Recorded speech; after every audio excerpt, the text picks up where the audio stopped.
This is actually where the literature comes in handy, and to read some of the leading books around like what does it mean to do modern empowered product management. I use the word powered because there's literally a book called Empowered from the Silicon Valley product group that I find extremely helpful.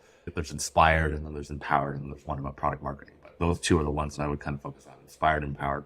They're written by a guy named Marty Kagan, who's legend in product management circles. And it just should give you an orientation about what the most forward thinking and mature organizations, they're often software organizations, but not always, how they think about product management.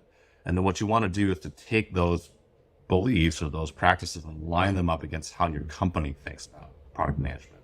And if you start being like, oh, there's too much deviation from sort of what's the accepted industry best practice, well, you kind of got a choice to make.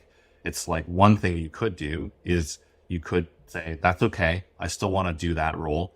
And what the company expects of me as a product manager, even though it's different than sort of what the best practice is, I don't mind because at least I get a title or whatever and I can get some experience in that. But you got to be, sometimes maybe we'll get frustrated that it's like not mapping to what the industry thinks of, and maybe you're going to have a hard time changing it.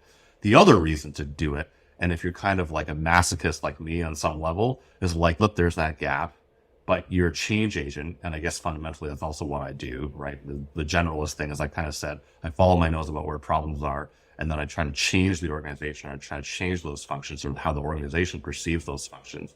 Is if you want to try to make that better and change product marketing and the nature of product or product management in an organization, then you can take that job and try to be that change maker. And that's ultimately what I was doing at Chef. I wouldn't recommend trying to introduce product management to a startup that's 7 years old, because it's like really hard and people have ingrained beliefs around who controls what and who controls the roadmap and things like that and how you do things. But I think eventually we did get it to a good place. It was a couple of years of like just really painful work, but it was very fulfilling. It's probably one of the most fulfilling experiences I had doing product management.